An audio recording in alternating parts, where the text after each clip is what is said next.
And hopefully people enjoy our show. By the way, we're live. Oh, hello. I'm Hello. Maddy.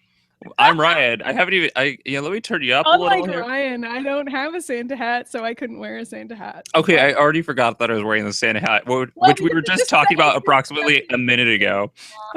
Just, it's normal for you to be wearing a Santa hat, really. Yeah, pretty much. Oh my gosh. We were just talking about how goth I am because I'm still wearing the hoodie over the Santa hat. I'm wearing blue right now. This is gonna be a shocker to everyone, but I never wear this color. But it's my Mr. Plow, so it's the most festive piece of clothing I own. Is the Christmas episode of The Simpsons? I don't have anything festive to wear, although I guess I'm wearing like a red flannel and I'm wearing pajama pants that no one can see. Ryan was like, let's do this show in our pajamas, and I'm like, well, nobody's gonna see that. I know, right? A t-shirt for me, so I don't. But my pajama pants are I'm actually pretty glad we're doing the pajama thing right now because I don't know about anybody else, but it's legitimately freezing out in Connecticut right now. And it is so cold. I took Lyra out. Freezing out here in Boston as well. It's super cold. Yeah, the whole ocean's frozen now. That's how it goes in Boston. The entire ocean. The Boston River. It's really shocking, actually. I took Lyra out this morning to, do the dog thing. And she was like crying and lifting up her paws because they were so cold. So we had to come and I had to like rub her paws to make them warm again. Aww. I know. It was something. I mean, she's a shepherd, so I know. I'm already getting comments on the hat. Thank you. Don't you think it's stylish? Nobody's ever worn a hat like this before, ever. You invented it. I did. Okay. So are we just skipping everything and talking about Christmas specials? I mean, pretty much. We can say what's been going on. We can start with this important note that Ryan left in the Google Doc, which is Holiday Spectacular. Wolverine and Tony Stark are naked and banging Christmas Yule. And that would be the best of our gift ever. That's the title of our episode. If I came downstairs, Stark, after so much time, have finally and like years of will they, won't they between those two men, and now they're finally together. Yeah, and it's actually going to happen in my living room. So I'm going to come down, and underneath the Christmas tree, they're all going to be naked, and they're going to be having sex. I'd be like, whoa! Do it, but it makes sense because it's the magic of Christmas. Santa Claus made all these men have sex with each other that are fictional, not real. I think that is what happens. I think that's what the Christmas spirit is all about. Yeah, pretty much. Okay. All right. So we can quickly, I guess, say that you saw Rogue One yesterday, but you can't tell me anything about it because I haven't seen it yet. As requested. I have three things. I tell you anything? No, you can't. You can tell me. I did tell you I thought it was good. Okay, you could tell me it was good. Are there any surprising cameos we should be aware about? I mean, I guess I'll just say yes. I don't know how to. Yes, I'll say yes. You can't say Darth Vader because we already know he's in it, like as the villain. The answer is still yes, though. Okay, beyond that. It's really good. It is. Any good. connections to Rey in there? Can you spoil that? No, I don't think so. But maybe I think that a lot of Star Wars fan theories are probably going to come out of it. And I think they've already started. Because I just watch movies and I'm like, that was great. And then I go home and I like read Reddit and everyone's like, did you notice this one scene where like there's a robot in the background and that signifies such and such? And I was like, what? So like, I'm sure that is going to happen to me later. But I was just busy enjoying the movie. That's good. That's good. And I think that if I were seeing it multiple times or if I was like a frequent fan theory, I'm terrible at fan theories. I feel like every time I guess something, it turns out to be wrong. So no one should trust me. We'll probably end up doing a review of Rogue One when I see it, but we're not going to do an episode next week. So it's going to be like really late in the game. So if you guys don't mind waiting until we both see it, hopefully by then I'm going to see Moana Everyone will also. Have seen it by then though, because that'll be good. That'll be good to wait, I think. Well, there's three movies that I want to see right now before they go out of theaters. I already missed Bad Santa 2 because it was in theaters for like 2 weeks and then it was gone. I don't know. I didn't see it. I wanted to. I liked the first one. So that's on my list. And then over the next week, I want to see Rogue One. I want to see Moana, if that's how you pronounce it, Moana. That is. And then I also want to see Office Christmas Party. Oh yeah, but what about Arrival? That movie's so good. I really want to see that too, but like that's already you're willing to wait. Theaters. Yeah. So I'm probably gonna miss that. I'm gonna miss Moana probably because all my friends saw it and I could go by myself, but like everything's really busy now because of Christmas. So I don't know if I'm gonna. I guess maybe I'll go by myself. I might, but everybody's already seen it, and I'm like, really? Nobody wants to see it again? All right, fine, guys. I know. So hopefully, we'll be able to catch all this stuff. I haven't even started watching the new Fuller House yet, so like, I gotta catch up. Yeah, you gotta. Well, I'm gonna be up at my get it parents' house together. for like a week next week, so You're I'll gonna have have time. a lot of time to watch Fuller House and In like have every a cup series. of cocoa and just be like, I'm so Yeah, no, I'm nostalgic. gonna It's sit there and I'll watch it with my Christmas. sister because she and I watched Full House when we were kids, so it's gonna be nice. And speaking of nostalgia, that's what this entire Episodes episode about, is which is about. which is good because there's been like no pop culture news, so I'm glad I predicted that from happening. I was like, we should just do all Christmas specials because nothing's gonna happen the week before Christmas. There's been like, Well, Rogue One came out, but I'm the only person who saw it super fast. But aside from that, there's really nothing going on. but that's what always happens because it's like right before the holidays. Nobody wants to pitch anything right now because nobody's really paying attention. Except movies. There's always Christmas movies. Yeah, there's always Christmas movies, but that's why we're here. And we're going to be talking Christmas specials. But first, we're going to do workout tips really quickly. Okay. Yeah, well, it's holiday themed, and mine is very simple because we talked about this around Thanksgiving too. It was sort of how to work out during the holidays. But now for those of us who are living up north or somewhere where it's cold, is it how to work out in the cold? Because I already have a tip. No, you can do that because mine is to get out of the cold. So, this is just me talking about the mall again. But, no, that's a great tip. Keep going. So I don't know if any of you have been to the mall early enough in the morning, like before it opens.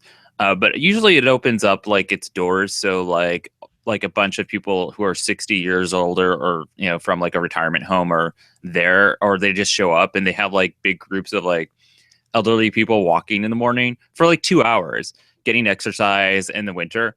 I highly recommend doing that because like I see people that are much younger also doing that, and I see a lot of people during the daytime at the mall like just walking, like they have their sneakers on and they're like power walking through the mall. And so it's kind of nice because you get to walk around, you can look at stuff, but the trick is to keep power walking and like not stopping too much. And if you have a mall available to you, I highly recommend that. If you don't, find somewhere that you can go indoors and walk around, because like just getting up and walking around is like a little old lady and she'll be holding like little tiny weights. Yeah. So there's a lot of that. Or sometimes people have those weighted gloves, which is cool, where like you don't have to carry I've never weights. seen that, but that sounds like something I should invest in. I kind of want some, but I don't have any money. So, and speaking of that, somebody in the chat was like, oh, you guys already saw Rogue One with all your money. I actually got to see Rogue One for free because one of my friends' workplaces hosted like a free screening of Rogue One as like a special deal, and like he got to invite some people to it. So that's cool. For free on the first night, but otherwise I don't know if that would have happened, except that it's like I didn't have to review it for work, so I have absolutely no idea when I would have seen Rogue One. I honestly don't know, so I got really lucky there. Somebody else organized that shit for me. Just to like clarify, I'm still the disorganized broke Maddie that you remember. Yep. I mean, anyway, we did start the show at 9:15 again. I don't own any workout gloves or whatever. I don't have any of that shit. And we'll put it on your Christmas list. Yeah, I did actually put some workout stuff on my Christmas list this year. That's good. I did too. I actually put some like hiking gear on there, and I was like, you know what? Maybe I should put on things that I need. Like I need a new water bottle, so stuff like that. Yeah, I got myself a new water bottle earlier this year. Well, I was gonna do that too, but like if you want to get stuff that you actually like, it tends to be a little bit more expensive. And I was like, you know what? The holidays are coming up. A really fancy water bottle. Well, no, I put one on there that's like a black thermos water bottle with the skull on it that I really like because I'm still goth. But it was like $30, and I was like, what the fuck? This is a fucking water bottle. So it's probably really nice if it's a thermos. Anyway, yeah, well, that's the idea. So my tip, I got a bunch of like thermal shirts for working on it because I have some pretty good leggings, but I don't have any shirts. And something that, well, I have one, but that's not enough. They get covered in sweat. So something else that keeps happening to me when I go running and it's this cold is just that my lungs get really cold. Yeah. Actually, yeah. That was a problem for me yesterday, just being out and about. I was don't like really having have a trouble good breathing. It was that solution cold. for that. I mean, I guess one thing is that sometimes I bring sort of like warm-ish water with me, which sounds really strange when you're working out, but like kind of lukewarm water in your water bottle can kind of help. So like usually I'll like go around the track once and then like have some water, and then that kind of like cools or warms up your throat. I was gonna be like, you don't want to get more cold. I know, it's weird. It's a weird balance. So like just hot water that you keep Not with you, hot like because that's crazy, but like kind of warm-ish, and then you like drink it and you're like, yeah, I remember when my body temperature was that. Maybe it'll come back to that in a few, and it does because you're running and eventually you feel better. But the other thing is like one of my friends who goes running all the time was like, just go running with a scarf on, and I was like, what? Like cover my face with a scarf? That literally never occurred to me because I'm an idiot, and I was just going running without a scarf. So it also seemed like it would get too hot. So I'm going to try his tip soon and see if that actually helps or not. But it might be too hot. And also sometimes I have those like neck warmers where it's just like a little tube of like fleece. Have you ever worn those? No, I mean, I know what you're talking about, but I don't normally wear those unless it's so windy one. that like I feel pain when it hits me. Well, that was last night pretty much. So Oh, I know. It was very. The time is here. It's here now. Yesterday all day, that wind, there was a wind chill, at least in New England, where it was like, it was already cold, and then the wind was like 30 degrees below that. Yeah, it got really exciting last night. So anyway, if I'm gonna keep running around, what you call it, this weather, I'm gonna have to do something about it. But yeah, I'll try those tips and get back to everybody. I'm excited for my thermal shirts. I'm excited for the holidays and Christmas specials, but those were good tips. I think that was pretty solid for what to do during for not really knowing anything. Okay, so holiday specials. Yay! So, all right, so first of all, everybody. Oh no, go ahead. I was gonna say, well, yeah, no, just cut me off. Goodbye. Thanks for watching the show. Sorry. I'm quitting. Maddie's a terrible co-host. I am. I'm not gonna pretend I'm not. Who says I'm any better? So if you guys want to email us your favorite Christmas and holiday specials, you can do that at insomniacsinthemorning@gmail.com, and we will go over them after we go over ours, because we have a list, but I know I'm forgetting major ones. Katie already gave me a reminder of some really good ones. So email us, or you can put it in this chat here, and we'll try and get to them as we go. I have it open this week. Surprise! So does Maddie. So we're both on top of that for once. But tell us, because like there's so many that, and it doesn't need to be just movies. It could be like your favorite of a TV show, Christmas TV show episode. Yeah, I know Hulu like puts up a whole bunch of them this time of year, and they're like, "Remember when TV was funny?" So that's a whole thing. But yeah, let us know, and let's get this started, because this all came up because I was talking about how I wanted to do for a throwback at some point, Christmas Vacation, which is a movie that I've only seen parts of on TV and which I have no emotional resonance towards, but which Ryan grew up watching and has seen like, I don't know, 5,000 times. Yeah, pretty much. Once when December hits, I watch it like every other night. Which is, I actually understand, because I feel like, no, I don't think it's absurd, because I think that this is something that a lot of people do. Like for me during Christmas, it's not usually shows. It's usually like specific songs. Like my entire family listens to the Tijuana Brass Christmas album every year. And like when I hear that, I'm like, it's Christmas! You know what's like, funny though is that like things. I have that same like nostalgic feeling with certain Christmas music as well. Like my dad always played the Boston Pops and also like Three Harps Christmas. So I always relate those things and all the Time Life stuff. But this movie, however, is a movie that I liked independently of my family. Like we maybe watched it together once. Wow. So this is just you being like, right? No, Chevy Chase and me and physical comedy. That's what I want. I mean, pretty much. We'll get to this later, but the movie we always watch as a family is White Christmas. So like, this is like a whole different thing. I love A Christmas Vacation. This is the movie that features Chevy Chase and his entire family doing Christmas at their house, and more of their relatives show up. And the reason why I love this movie is, well, there's a couple different reasons. One, I feel like it is the most accurate portrayal of what Christmas with like your extended family coming over is like and having to deal with making room for them and people just showing up and all the fucking trauma and crazy shit that happens when everybody's there, because it does. And like, you know, it seems like a lot of this is it's wacky. also like a worst case scenario Yeah, and it seems like it's really wacky and like out of control, but like, and you know, in some of those scenarios it really is, but like a lot of it I'm like, no, this shit like can actually happen. It's like this is the trials and errors of going through a giant family Christmas like month.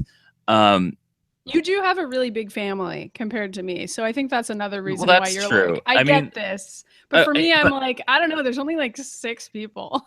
So. But also, like, in terms of like the production value of this movie, it's really good. Like, it's really great. And people like, I don't think anybody really realizes like how subtle things are in this movie. But like setting up the gags and props. Well, and so pretty much. But like, also like the actors in this movie are like they embrace these characters that they play one time ever, like, except for like Chevy Chase and what's her name that plays his wife.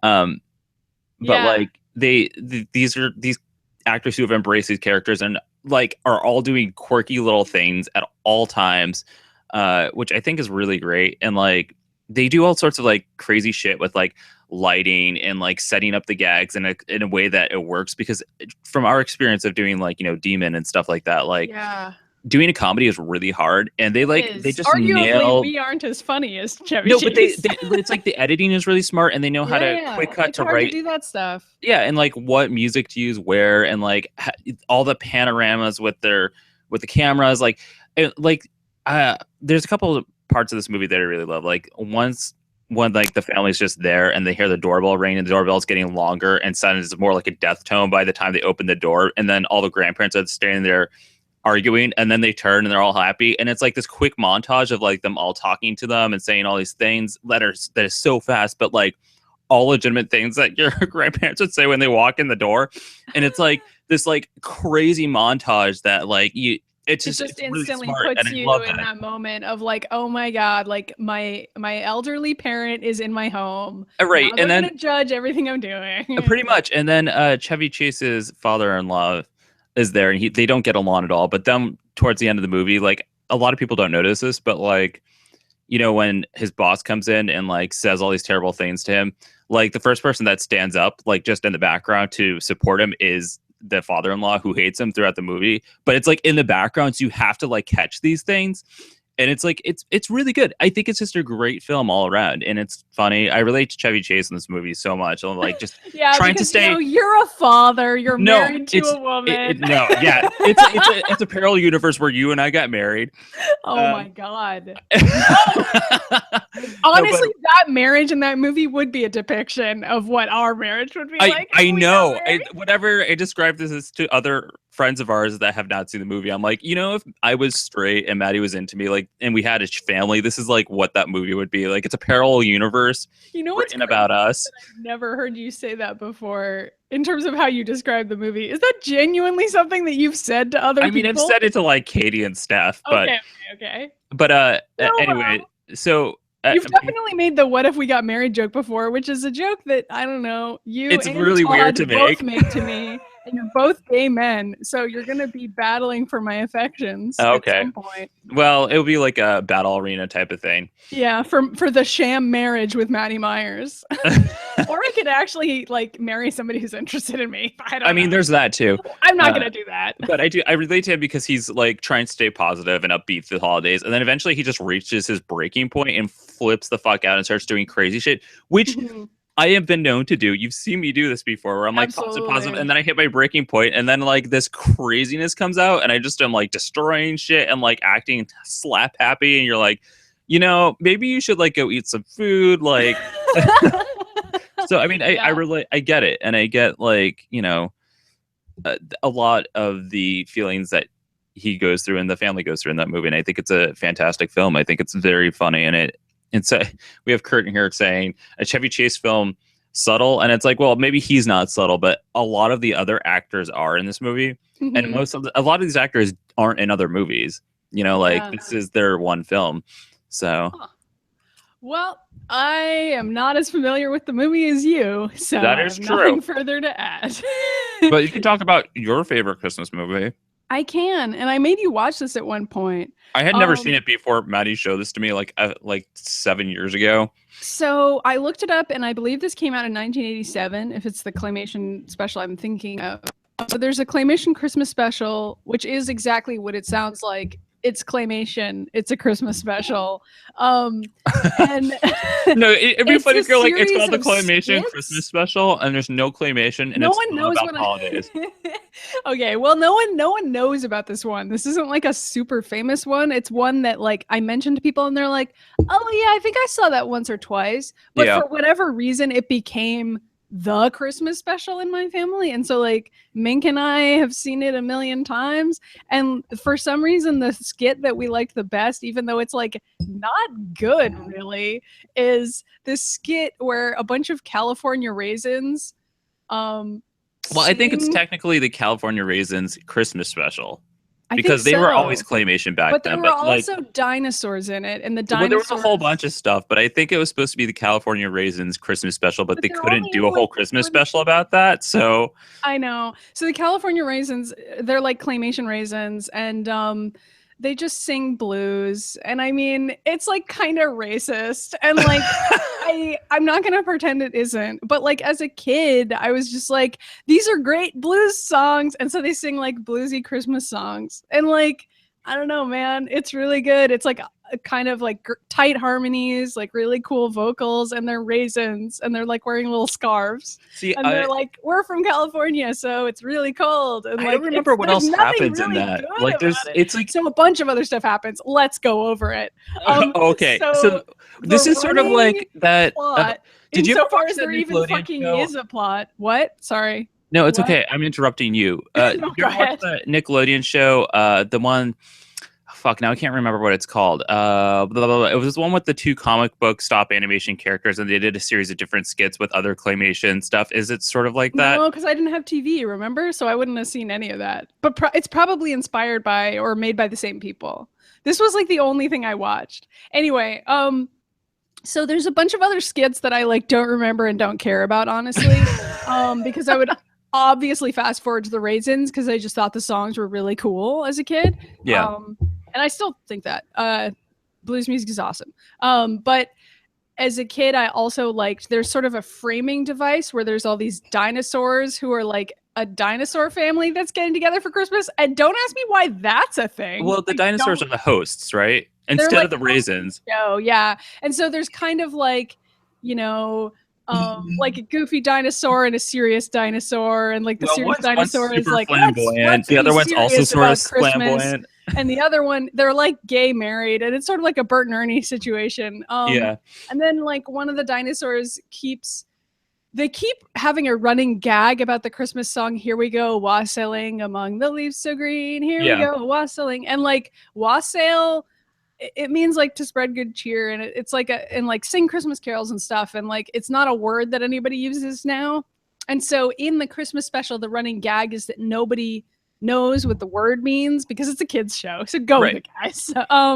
And like all the dinosaurs keep being like, so wait, what's the word? Is it waffling? And they like get all these waffles, and they're like eating waffles, and the angry dinosaur is like, no, it's wassail, and why won't anybody understand what it is? And like, I don't know, I just really liked it as a kid because I mean, I loved it too when you made me watch it. As like, yeah, we made you. I was watch like it as an legitimately adult. laughing and enjoying every second of it. It's pretty cute, and like I'm sure that it's got problems. Well, but... here's, and this is the thing that I'm going to bring up with a lot of these Christmas films, is that they all have problems, including ones that are coming out like now. Yeah.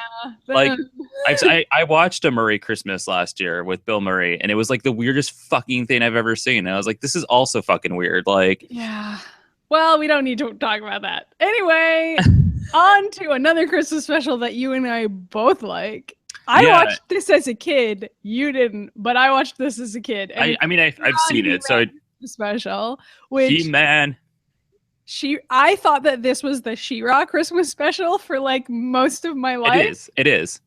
And then later, I was like talking to coworkers about it, and they were like, "Oh, are you talking about the He-Man's Christmas special?" And I was like, "Fuck you guys! Like, no, I'm not. Jackie's in it. But no, it's the She-Ra Christmas special. But they did a big crossover episode with She-Ra and He-Man. They're both in it. Right. It's You didn't both even know He-Man existed. I didn't know. As far as I was concerned, He-Man only appeared in like the Christmas special, which I had, and like occasional other episodes. And like I actually had a lot of He-Man action figures, and I was like, these are cool. But I pretty much just watched She-Ra because it was one of the few permitted shows. So I know your mom. Okay, so let's clarify that your mom. I was raised with a strict feminist diet. So I've talked about that on the show before. We don't. I mean, that's not a bad thing at all. No, I know, and so I mean, I think the least feminist thing you watched was Wishbone, which featured a dog. Still a pretty feminist show though, because it's about like a single mom raising her kid. Actually, and, it's written by like mostly female writers. Never Never mind, I take that back. Every show I watched was incredibly like smart on gender issues, at least insofar as they could be in the 80s. So this show, the main thing that I remember about the Christmas special is that at the very end, these two kids from Earth get kidnapped by Skeletor. That's the plot of the whole special. Yeah, I was like trying to rack my brain on what actually happened. That's what happens. These it's two like everything else in the 80s that was in a cartoon Christmas special where kids from Earth get kidnapped and then taken to the place. Yeah, like I think there's a Care Bears episode about that. So it's like a little girl and a little boy, and they get kidnapped together by Skeletor. And then like half-naked women and a man show up and say they're going to save you, but it's a little weird. He-Man actually wears even less clothes than She-Ra. So I mean, I appreciate it. I appreciate that. Like, you know, He-Man shows up and he's just like basically in a loincloth. No, he's in a thong. This is a big derail. Okay, sorry. The thing that saves them, I guess I'm just recapping the plot. The thing that saves them is that Skeletor like learns the power of love for like a second. He like looks at a puppy that they have. I don't remember why they have a puppy. They have like a magical space puppy from Eternia. And the puppy, they're like off in the mountains and Skeletor's like gonna kill them, but it's a kid's show, so they don't really say that. He's just like, I'm just gonna leave you in the wilderness or something. I don't remember. And like, then he looks at their little puppy and he's like, the puppy looks so cold. I know. Oh, no. It's like Skeletor really likes dogs. Stop looking at me like that.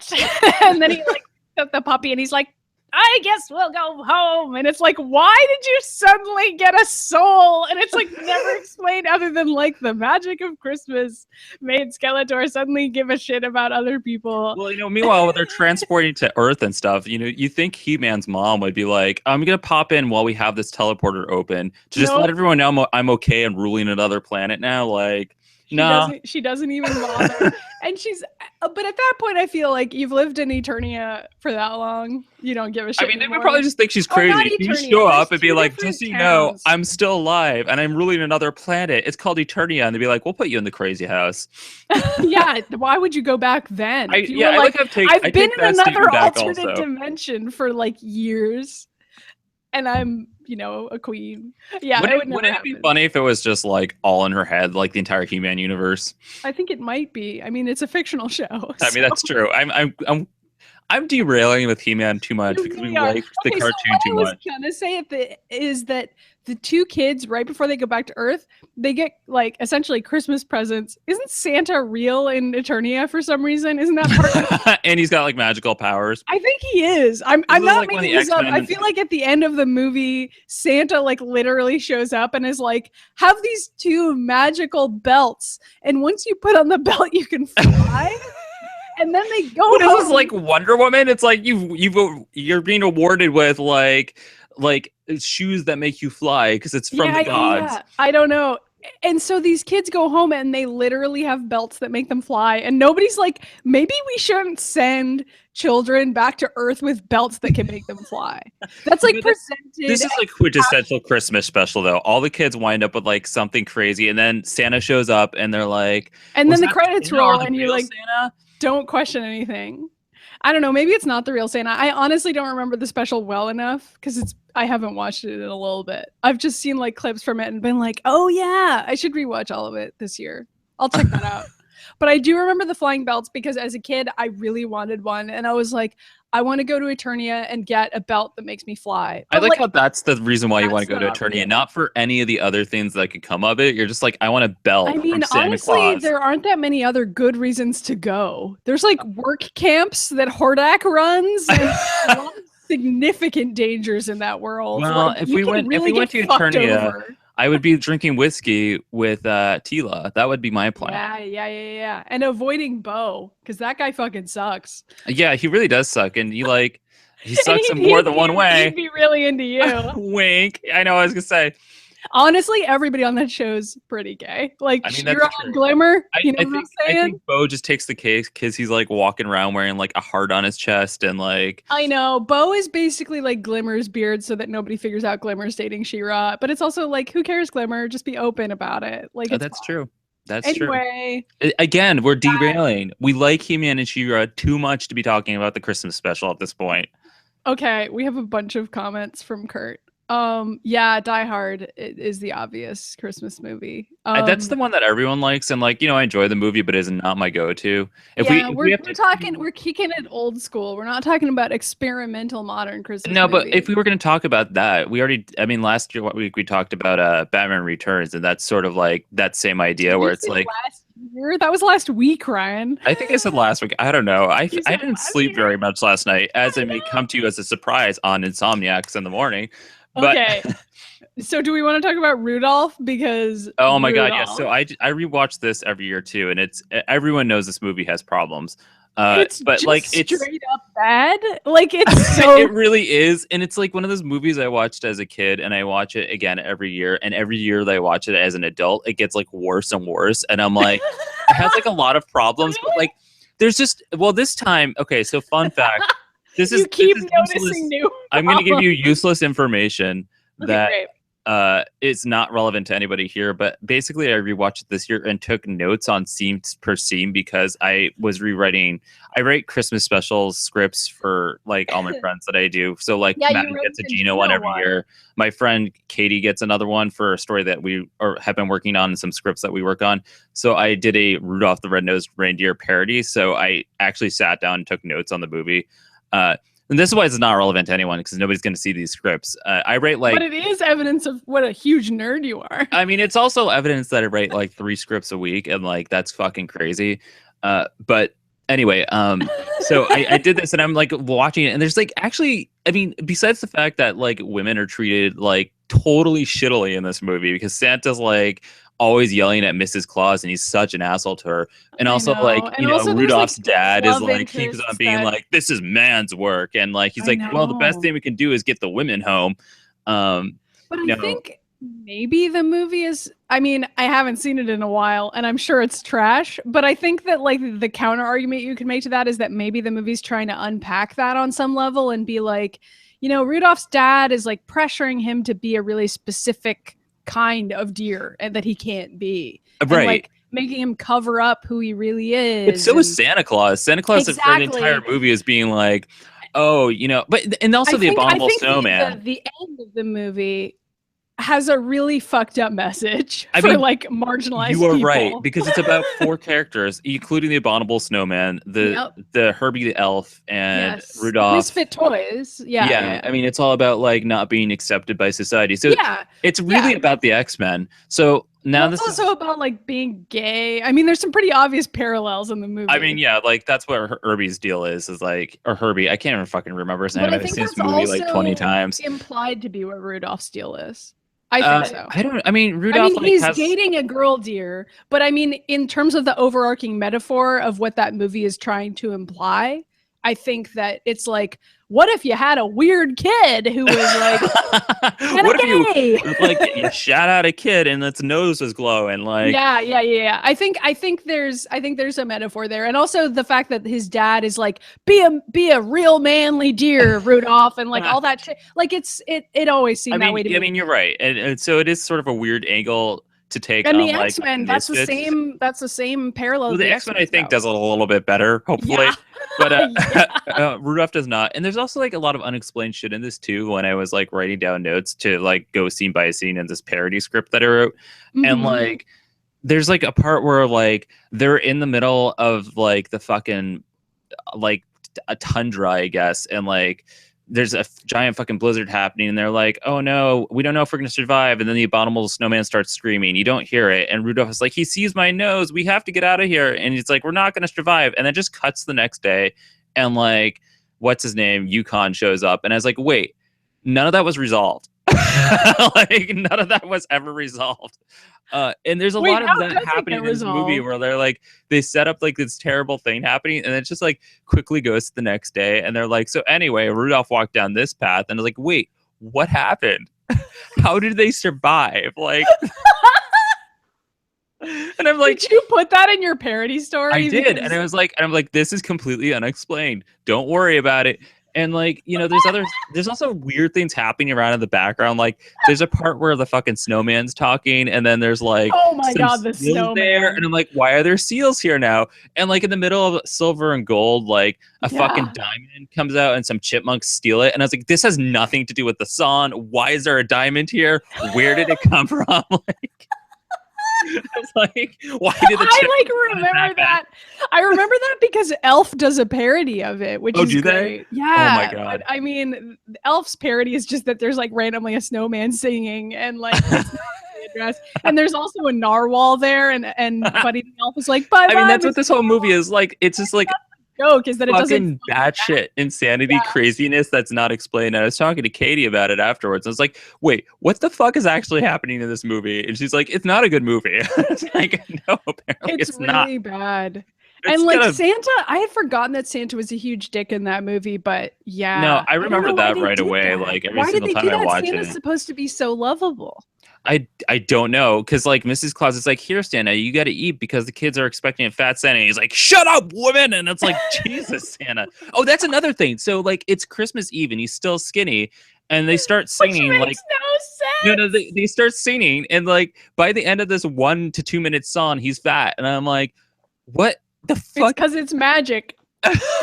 Like, and also it's not really explained how the abominable snowman like goes good. Like they're like, yeah, he just suddenly becomes good, right? Well, no, I think they say something like Yukon shows up and he's like, oh, he's okay, and like I think the twist is actually like, don't be deceived by appearances. Even though the abominable snowman was like screaming at you and before, trying to kill you, and like clearly trying to kill you, he was actually nice. Like, and there's like a weird twist. You could there. keep him around because he can put the star on top of the tree, and it's like, what the hell is happening?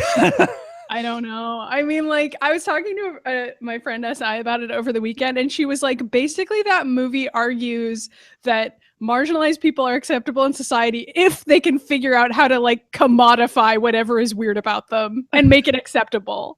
And like, basically in Rudolph's case, that means that he like guides the sleigh, so he becomes like the most special possible weirdo.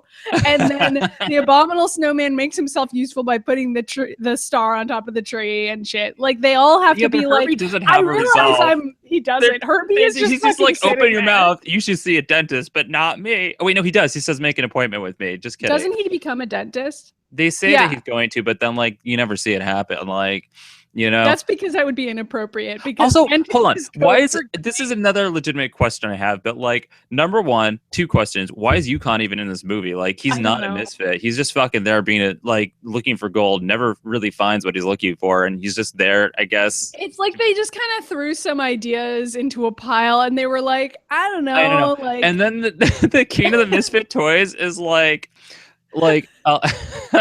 he's like some weird animal wings, and like you don't really know what happens to him. I feel like the other problem I had with the movie is that the songs are bad. Like even as a kid, I didn't like the songs. No, the jingle jingle jingle song that Kris Kringle sings, I can't deal with it. Every single time it starts, I start flipping out. Like everyone who's watched this movie with me is like, oh, everybody, this is the part where Ryan goes crazy because he's singing the jingle song.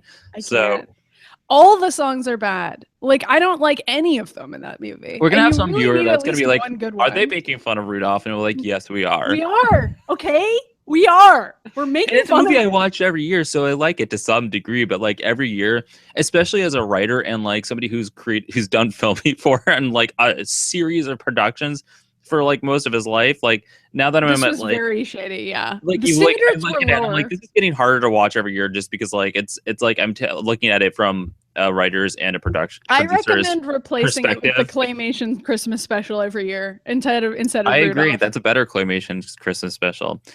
So this is not next on the list, but you brought it up. I've never actually seen Elf all the way through, similar to you seeing. not seeing Christmas I Vacation all the way through. own it. I don't know that I would like it now. It's a modern one. So Elf is like when Will Ferrell was in the height of his comedic career, and then Making arguably like 3 movies a that year. was when the parabola started to dip, was after Elf. But I think a lot of people still feel good about Elf. Like they're still like, yeah, that's really weird, but like really funny. There's a lot of physical comedy in it.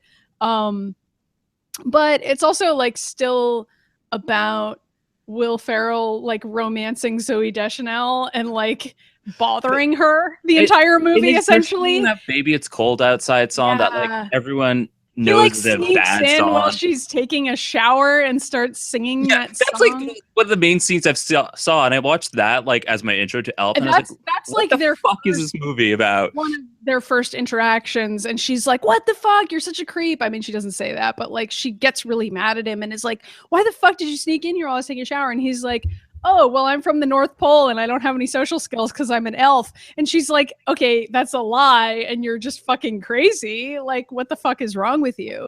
And then eventually she realizes that he is from the North Pole. He is an elf. He's never met other people before. And like that's the arc, is that he's like very childlike and naive. And then it's kind of like, well, why would she even want to be with him? The love story is kind of weird, but it's a huge part of that movie. So I know. I mean, that's like know. essentially what the movie's about. So I know. So it's a weird movie. Like I've seen, like as I said, I've never seen it all the way through, but the parts I've seen, I've always been like, what the hell am I watching? Yeah, I don't know if I would recommend it now, but it did used to make me laugh really hard. And like, if you're into it, that's totally cool. I also think that there's some clever things about how the ending works, where like the idea of Christmas cheer being like the magic that powers the sleigh and stuff, and like that ending is fun. But there's other things about the movie that I'm just like, why did they need to have this entire movie be like a weird love story? Could they not come up with another narrative arc? I mean, they couldn't. So it turns out. This is something I threw onto our list, but I've never actually watched it, and I'm not going to talk about it since I haven't. But there's those 2 Santa Claus movies. I have seen them. I have not, and I actually I missed. Are you talking about the ones that are made? There's one called Santa Claus is Coming to Town. No, is that I'm talking about the ones with Tim Allen turning into Santa Claus. Oh, those. I've seen those too. I've seen those are terrible. Some of the second one, and apparently the second one involves him de-evolving from being Santa Claus if he doesn't find a wife. So I mean, it's the same story. Like, it's terrible. I mean, I saw the first one in theaters as a kid, and I remember being like kind of scared by it because there's a lot of body horror in that movie. You know what? I think I have seen the first one, but it was so long ago, and I've never watched it since because I distinctly remember like that movie. I think I watched it on TV as a kid, or I saw it in theaters and I just didn't like it. I don't know. Like, yeah, it's very strange that they've just totally detached from this movies. But it's like, and watching some of it the other day because it was on TV, like, or the second one was, and I was like, this is definitely like that 90s comedy that like doesn't really exist anymore, where it's just like this wackiness that shouldn't work but it sort of does. Like I don't know, I don't think I would hate it now if I sat down and watched it and appreciated what it's for. I think it's as funny. Like, probably I would say that the problem with that movie and with a lot of the movies on this list is that it is a kids movie, so it relies on stuff that kids think is funny. So there's a lot of like visual gags and like stuff that as an adult you might watch and be like, yeah, that's like a well set up gag, but you wouldn't like laugh out loud at it the way there's also a lot of children playing like adult roles in this because they're elves. Yeah, but like the joke is in that elves are like, you know, like miniature people, like, which elves are. They're like just literally children that don't grow up, so it's like Neverland over there. Fucking weird. Yeah. Okay. So, do we want to talk about a Christmas movie we actually like? What do we want to do next? We're getting distracted here. So I've never seen The Christmas Toy. Is that okay? something? So this is like a really obscure one that I want to talk about because I'm pretty sure Toy Story was inspired by this movie. So essentially, this movie came out in, I want to say, the 80s. But you know, I'm just gonna fact check for a second here. Okay. Yeah. No, I've actually heard of this movie. Yeah, 1986. I've never seen it, but it's possible that I heard about it from you. Well, it's like a Jim Henson movie, so like. Oh, okay, yeah. But it's like, and I only knew it because it was airing on Disney a whole lot when I was a kid. And then eventually I found like a VHS copy of it. I don't know if it ever came out on DVD. It's a very obscure movie, but it's about like these toys that they come to life when the owner's not there. And it's all like puppets because it's Jim Henson. So there's like a tiger and there's like a mouse with wheels, I think, and then there's like a doll, and they like all are like, getting ready for Christmas, but then they have this horror of realizing that they might be replaced by better toys. And so they try to sabotage Christmas essentially, but they can't be seen by people. And if they get seen by people, then they freeze in place and they can never live again. Wow. Which is which is a classic Jim Henson, like in the Spooky. 80s. I mean, it's so like Labyrinth and like Dark Crystal bullshit. Yeah, instead of Toy Story where they freeze voluntarily so that the humans don't realize they're real. They do that, but if they get caught, but in this, it's like as soon as they even meet a human, they're done. That's scary. Well, no, it's like they do freeze, and like if they're caught moving. Yes, but like, okay. But like, what if they get caught moving by a human to be seen that they're alive? Then they just instantly die. Whoa! I know. And I don't like that. I don't remember what happens. I think the power of Christmas brings the one that dies back to life. I don't know. So anyway, the point is they go down to the Christmas tree on Christmas Eve, and they like are trying to like get to that new toy, and they open it up, and it's a space woman. It's Buzz Lightyear except a girl. Yeah. And it's got the same superiority complexes that Buzz Lightyear has and all that, but this came before then. And then there's like a whole like subplot about that. You probably would be into it because for once Buzz is the girl essentially. Yeah, that actually sounds pretty cool. She reminds me a lot of She-Ra in a spacesuit. Right. So eventually they accept the new toys, and then they realize that the old toys are not going to be thrown away. And so like they have the same story arc as Woody and Buzz, but it's like before Toy Story came out. So when I first saw Toy Story, which I love Toy Story, like I'm not ragging on Toy Story at all. I hate it. No, I know. I'm actually a little obsessed with Toy Story. I mean, who isn't? It's fucking good. But like when I was a kid, movie. Like, because I grew up in the 80s, and then in the 90s Toy Story came out, and I was like watching this movie, and I was like, this is a great movie. This seems a lot like that other movie I saw as a kid, but I didn't remember what it was called, and then eventually I found it and watched it again. I'm like, this is literally just Toy Story. Like, I mean, it's just more proof that Disney can't write their own movies. They have to like take the idea from somewhere else and then recreate it. So I feel like it's gotta be okay. Yeah, I'm Googling it, and there's like a bunch of conspiracy blog posts where people are like, why did Toy Story steal the story from a Christmas toy? There's a lot of that on the internet, which probably doesn't surprise you. No, I mean, like it's the same conspiracy theory that like the Goofy movies, where like the woman that Goofy dates in the second movie is like probably Roxanne's mother. Yeah, I mean, I'm not finding anything official that's like Toy Story officially acknowledged that they were like, yeah, we watched the Christmas toy and we just decided to do a different version of that, or like, oh, it's inspired by that. I mean, I'm not seeing anything about I don't know how the copyrights and like the ownership of this storyline would work, because Jim Henson has worked so closely with Disney, and then this was also aired on the Disney Channel. So similarities, but you know what? In reality, I'm willing to bet that the people who came up with Toy Story watched the Christmas toy and were like, we can do this. I mean, pretty much. I mean, and Toy Story is great. I mean, they changed a lot of stuff, so it's okay. They're both good movies. Like, except Christmas and the Christmas toy, it's far more terrifying because there's like imminent death. Because it's a Jim Henson movie, so of course it is. Everything is like laced with a layer of terror. And that's movies. I mean, since he passed away, that's like not a thing anymore. But I know they've really taken out like what made those movies like so unnerving at the same time as being like a kids movie. Pretty much. I don't think we have this on the list, but another movie that has that same, I would say, problem is Charlie Brown's Christmas, or whatever the fuck it's called. That's not on here, but that's a classic. And actually, I'm not a fan of that movie. I'll watch it. Either, but I like the music. I really like the music. So, I mean, yeah, same. But like that movie is so dark, like, and it's also very religious. And like, I didn't actually grow up in a religious family, really. So yeah, like we celebrated Christmas, but like we didn't believe Jesus was the savior. Sure so Mickey's Christmas Carol is the same way, which is Katie's favorite. But Christmas includes Linus, I think Linus like reading Bible passages like over dramatic music. Yeah, and, like, that's like a thing.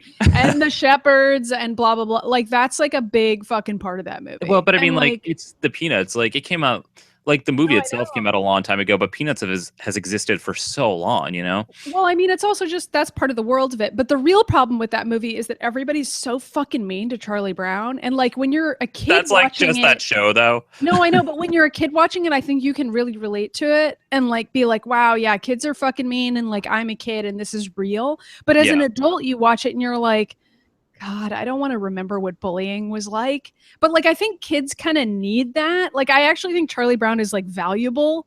Yeah, But no, I agree. but And I as think it's but I a think adults kind of watch it and they're like, this is fucked up, but they I mean, forgot like sure, that but being like a kid they definitely sucks. have like Lucy in there who does the girl thing where she's like being mean to the boy that she has a crush on, you know, like Yes. which is a classic I mean, thing. that's true for any gender. I know, Like the I know. whole like I want this person to notice me, but I'm embarrassed to admit that I like them. So I'm just gonna be an asshole and like not deal with my feelings at all. Yeah, Like pretty that's much. just kind of a thing that people do. Right. So, And so that's Charlie Brown. If you yeah. want to talk about other fucking weird movies, and this is a movie I don't remember at all, but you know pretty extensively apparently as Babes in Toyland. I do. I don't know why, but this was like on the childhood list of movies that I saw. And like, I think it was because my mom grew up with it. And I remember even as a kid, my mom was like, this movie's got some weird messages about gender in it. So just like try not to take it too seriously. But like, I went back and watched some of the songs from Babes in Toyland, and it's so fucked up that I'm like shocked that my mom even like put it on the list of things that were acceptable because It might be just because it's like one of those movies your mom grew up with. I think so, but Because like it's a really old movie. it's so fucked up. Like, don't let your kids watch Babes in Toyland because Ever. it's about a girl, well, not a girl, a woman. And the villain in town keeps trying to marry her, and so he like drives her out of her family out of business so that This she sounds is like Gaston and destitute. Beauty and the Beast. Kind of, yeah, it's similar. And so he drives her family out of business, so she's really poor, and he's like, I'm really rich, so now you have to marry me so that I can save you. And she's That's like, fucked up. okay, I guess I have to. But she already has a boyfriend who's not a beast. He's like this super hot guy Wait, who how is also this a treats Christmas her like movie? shit because it just takes place during Christmas. Oh, And it's then so it's like Die for Hard about no like bad fucking marriages. reason at all, they travel to Toyland, which is a magical land of toys. And I don't even remember why that happens. It's like part of it for some But don't reason. worry, at some point all the toys freeze to death, so The toys are fine and like they meet toys and like I don't know, some fucking shit happens and like everything is solved because they went to Toyland and I literally don't remember why. But like they end up together. But like the problem is that both the evil villain and her boyfriend treat her like shit. And like at the beginning of the movie, she has this song where she's like, I don't know how to do math, and that's why I can't figure out my finances. And the whole song is her singing that. And the real problem is that she's being screwed over and she doesn't realize it. But in the song, she's like, this is just because I'm a stupid woman and I can't figure it out. oh, And this I'm would like, be wait.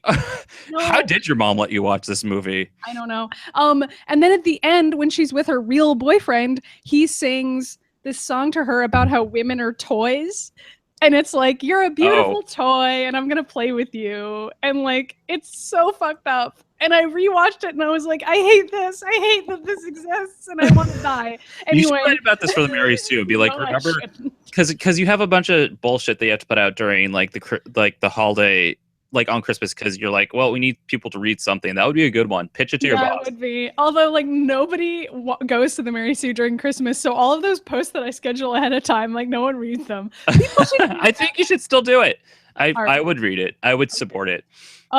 So anyway, I also like the movie It's a Wonderful Life, but I haven't seen it in a while, so maybe it's terrible. And I don't know. Do you want to talk about A Christmas Carol? Have you seen that recently? I watched With the Muppets one. There's so many versions of it. You know what's really funny is that I know that I just wrote a Geno script that mocks this movie. This you wrote plot. me a Kit Miss Carol. I did. I wrote you a Kit Miss Carol. And I essentially like. It's kind of Christmas Carol-y. Yeah, I like some aspects of the and the future, and it's interesting. Well, you did some cool stuff. I mean, it's true. Like that's what it is. It's sort of like, you know, like the Christmas Carol features like a character that's an asshole. And like Kid in this case. Yeah, I know. But like it's a character who's an asshole and like they go through meeting ghosts and ghosts of present past and future, and they become a better person by the end of it. Yeah. So like ideally I like the plot setup of it and it's a classic, but I can tell you right now that I've never actually enjoyed any incarnation of the story. Like I don't like the Muppet Christmas Carol or the Disney Christmas Carol or like any of the 5,000 live action versions. One? Yeah, no, I've seen the original one. Of course, we used Well, to watch that. I don't know what I would describe as the original one. I saw one last year, and for the first time, it was like a really old version of it, and I thought it was okay. I was like, I get why the story's good, but I didn't have any like nostalgic feeling about it. I think as a kid, the version that I saw was the DuckTales one.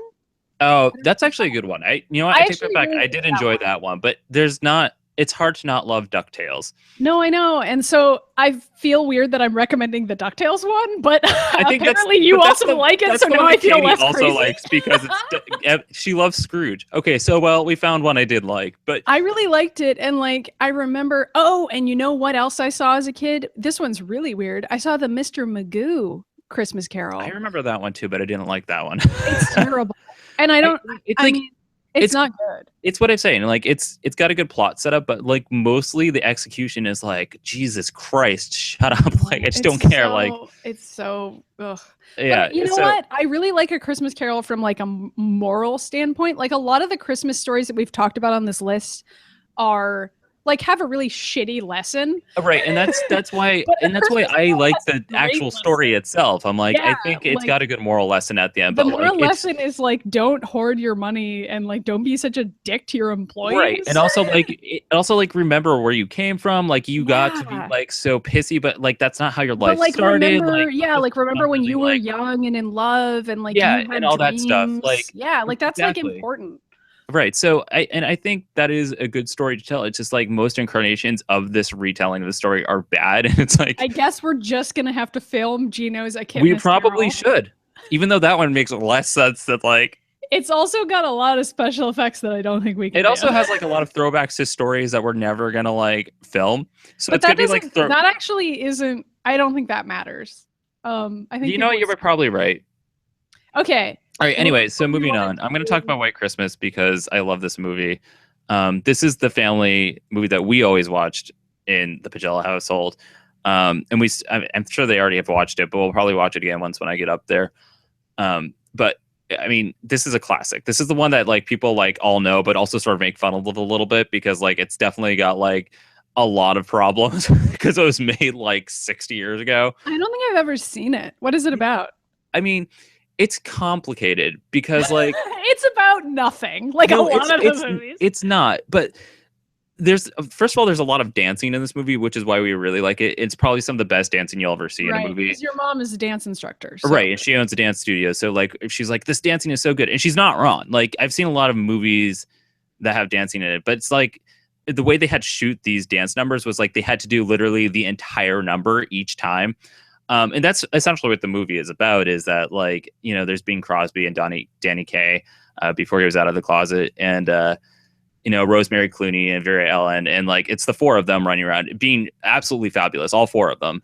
Even though, you know, like I think, who is it? So is it sort of like a love quadrangle kind of a deal? Sort of. It's God, I'm trying to figure out how to describe this. So like, you know, Bob and Phil are in the army, and they also like do performances there, like together to like entertain the other soldiers. And then like one, like I think it's unrealistic premise, but I know. And Danny Kaye gets hurt and like goes home or whatever. But then they like meet up later, and they're like, "Hey, remember that fun thing we used to do like in the army? Let's like become like a show that like goes on." So they like go on tour and start doing their like little thing number together. So like it's a bunch of like show performances actually, and dance numbers, and then they run basically just like a shallow setup for them to do dance numbers and sing and stuff. Yeah, pretty much. And then they run to the Haynes sisters, who like are like, I think Bing falls in love with one of them, and the other, and like Betty, you know, it's Betty and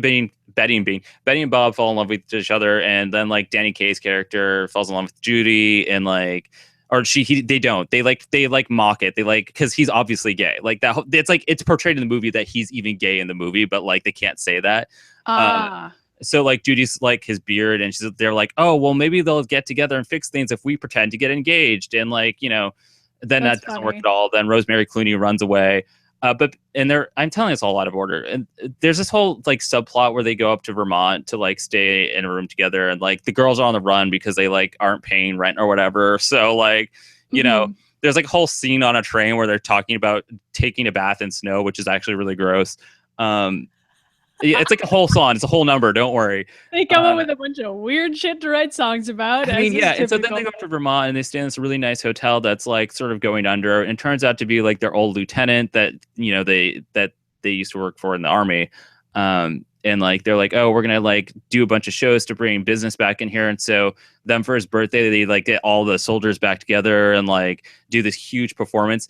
And meanwhile, they're doing rehearsal, giant performances throughout the entire thing. So you're getting like the whole show that they're gonna put on at the end, like but in rehearsal form, which is actually sort of interesting to watch from like our standpoint because we've been there, we've done that.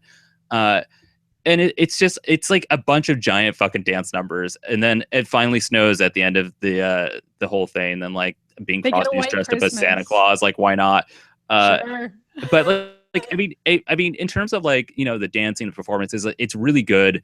I tear up a little bit whenever all the soldiers show up to like sing to the lieutenant, which is actually pretty cool. There's like some really great things about this movie. Some other things that aren't so great is that like the women are always like being treated like shit in there. Well, There's but also it's everyone's like a white, really like, old it's literally movie. Very white Christmas. Yeah, but it's like super old, right? I mean, Bing Crosby's so like, in it, so right, I know, and he's young in it, so yeah. But I mean, like, I wouldn't be expecting this to be a diverse movie with an interesting portrayal of gender relations. I think you would like watching it for all the poor performances they do in there because like they are legitimately good. They are really, really, really good. Like, and like that's why I love it. And I'll check it out at some point. And they built their sets. Like none of it's actually shot inside or outside. So like they built these entire sets that's supposed to be like set in Vermont. And you can clearly tell like throughout the entire movie that they're on a stage, even when like there's a stage on the stage. So it's kind of like Inception-y in that way. Well, it also just like feels like a play, kind of. Yeah, it's so. Like, I'm sure they've done like an adaptation, like a stage adaptation of that movie. It sounds like maybe something that they would do. But interestingly enough, there's never been a remake of it because like it just can't be remade at all. So yeah. It's probably something that wouldn't really hold up on remake unless. Well, they would have to change a lot of things around. Yeah, but that could be kind of interesting, actually. I mean, I would be interested in it, especially if they did a remake where the gay character was actually gay, but like they tried to do it in a clever way. I mean, that was just Danny Kaye, and they're like, "Well, we can work with this." I mean, it's a show about like Broadway, essentially. Yeah. So all right, so we're running kind of late. So which of these do you still want to mention on the list before we do reader mail? I definitely want to talk about Simpsons and Super Mario because those are ones that I grew up with. Okay, go for it. There's The Simpsons always does Christmas specials, but the two that I like the most are from forever ago. There's Skinner's Sense of Snow, which is all the kids getting trapped inside the elementary school because of snowstorm, and Skinner's like having PTSD, and he's like, "We're never gonna let anybody leave," and then they like rebel. I actually have seen that one. Yeah, I really enjoy that one, and like I remember distinctly where they're like trying to dig a tunnel out of the snow. Yep. A lot of dark Simpsons episodes. I mean, most Simpsons episodes are, if you really think about it. But the one that I really liked as a kid was Marge Be Not Proud, which is the one where Bart like wants to get a game and like, you know, what's his name? Nelson sort of like tricks him or like convinces him that he can just easily steal it. So he goes to like this superstore that's like a Walmart, Target, or whatever, and like he like steals this game, but he gets caught. And they like catch him, and they're like, "You're never allowed back in the store again." And then like the next day, Marge is like, "Oh, we have to go get our Christmas photos done." And then when he realizes where they're going, it's like to the place where he got like caught, and like, you know, he's trying to like stay like undercover and not let anybody know that it's him. But then like mid picture, like the guy grabs him, and like so it's like the picture they get is like Bart being yanked away, and this guy's like, "Yo, your kid's a menace," and Marge is like, "I have no idea what you're talking about." So like, you know, he goes over to the security cameras from the day beforehand and shows Marge on like 50 TVs, Bart stealing the game. And Marge like has a total breakdown and is like, "My child is like a fucking menace. Like he's terrible." And like, she spends like the entire like episode crying, and Bart eventually like, you know, he gets a gift that he's like sneaking around, and she just assumes that he's stealing something again. So like she like forces him to give him give her the thing that he's hiding, but it turns out to be a gift of him, like just him, like a nice picture of him to put on the family photo. And it's like, it's a really good story, and it's also very funny too. Like it's when Simpsons was in its peak of like good comedy writing. Yeah, but still doing like some heartwarming family things. Yeah, and I remember laughing Which a they lot of it sometimes as a do. kid. But then at the end, like sort of the message you get at the end, there's like, because like Bart in this episode is not a bad kid. It's just like he really wanted this thing, Well, and then that's some kind of like like bullies Bart essentially came and like too. like convinced him to do something terrible. But then like they got away with it and he didn't. Like Mhm. you know, like sort of That like they happens to Bart a scapegoated him. lot. Like Yeah. he's kind of like he's not like a great kid in terms of like being good at school, but he's like, and he's kind of a troublemaker, but he also like wants to do well, but doesn't really I mean, know that's how. I feel for Bart a lot because like I remember as a teen, I just like, you know, I really was not That really was a kind of your troublemaker, but like situation. yeah, I mean that it is like, and my parents called me Bart a lot like growing up, but like you know, like I wasn't pranking anyone. I was never doing shit like that, but like definitely like the whole thing where like it's like he's not really a troublemaker, but like sort of like gets in trouble a lot because he just doesn't really fit in anywhere because he's a little punk. Like that's it. You know, his best friend's Millhouse. Like you know. Mm-hmm. So anyway, so those are my two favorite episodes, and then I want to talk about the terrible Super Mario Brothers TV shows, which were there were 3 of somehow. It kept going. They were all really bad. They really were. I like own all of them, and I watch them pretty regularly and laugh because like it's like the Super Mario Brothers Super Show was actually pretty decent because like they had like a whole like production team on that. But as the series went on, like they lost animation costs, so things just get all fucking wacky. But there were 2 that I watched a lot as a kid, and there was the Koopa Claus one where like Koopa is just being Santa Claus, and they're like out in like winter wonderland fighting him. But then the one that's like supposed to take place in Super Mario World called Cave Christmas, which involves Mario trying to be Santa and bring Christmas time to a bunch of cavemen, which is not really explain why they go from like, you know, from like New York to the Mushroom Kingdom to like prehistoric ages, because why not? And so essentially like it's just them running around, and Yoshi gets to be Rudolph and all this, and he's like trying to teach the cavemen how to like I don't know, like appreciate Christmas, but it's fucking Super Mario, so like it's just a fucking wacky premise. And these are not good, by the way. I don't actually recommend them. I just grew up with them, and I watched them so much when I was a kid because I had like a VHS tape that like I don't know, like was about that.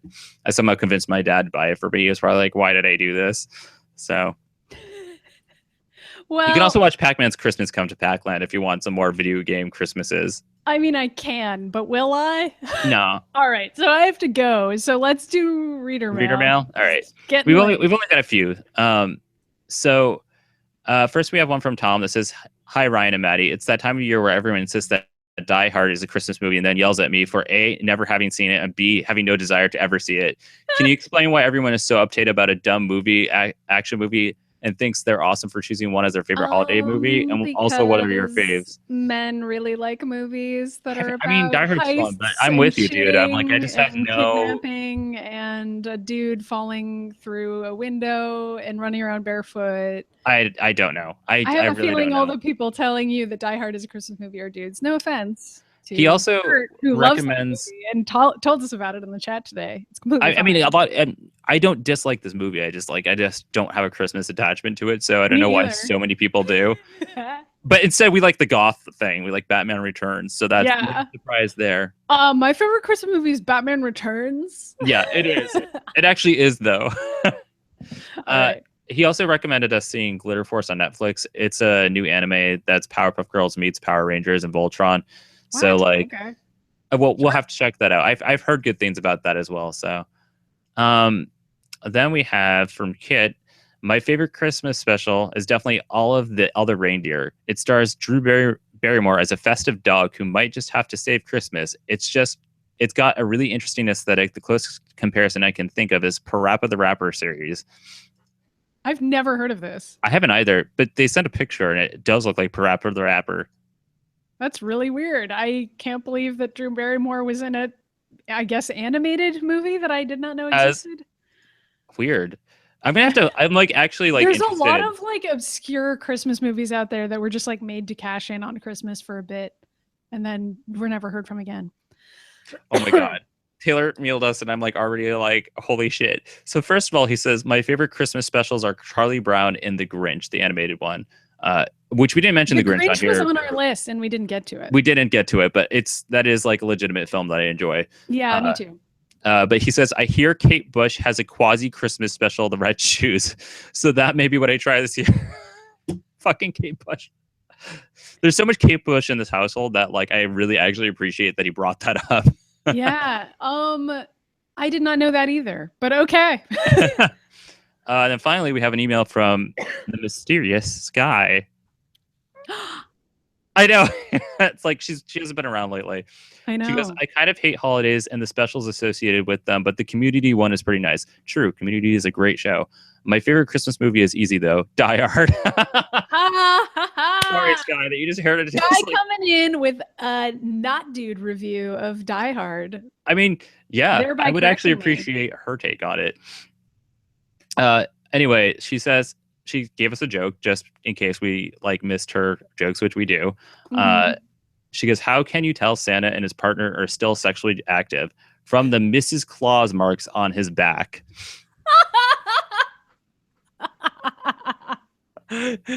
That's pretty funny. Put this right into our recipe corner so I don't ever lose it. Okay.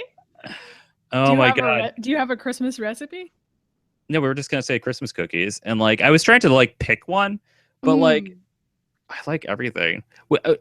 I mean, like we do. Like I like gingerbread man, and I like sugar cookies. I really love sugar cookies, but I think I'm gonna have to go with.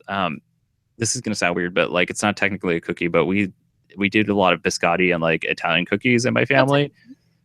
Like there's like, and I'm probably gonna get some like on the way up to Massachusetts this year. But like just Italian Christmas cookies are so fucking good. They like, I mean, they don't taste like a cookie that you normally have because they're Italian Christmas cookies, but they're fucking good. All right. I'm Italian. What do you want?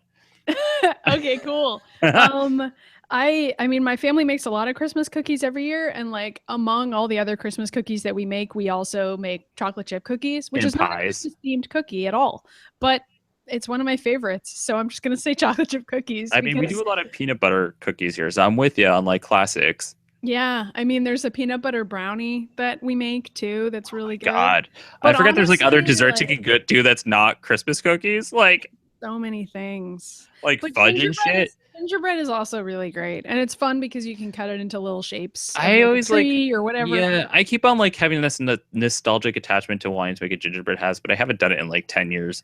So and I've never actually made a gingerbread house. Oh no, next year we'll do a live Insomniacs in your house while making a gingerbread house. That would be really boring. It would be hours. First of all, well, we'd have to speed it up. We'd have to do like a. We'll just have to do like the decorating part.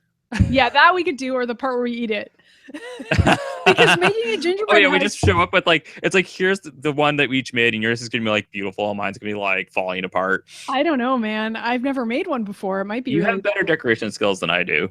Like everyone's like, oh, I'm not gonna talk myself up about something I've literally never done, so I really don't know.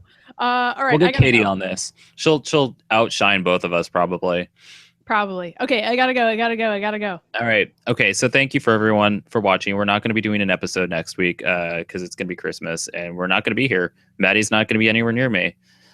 So we're not going to be doing an episode next week, but then we'll come back and hopefully have a review of Rogue One for you, like an official one.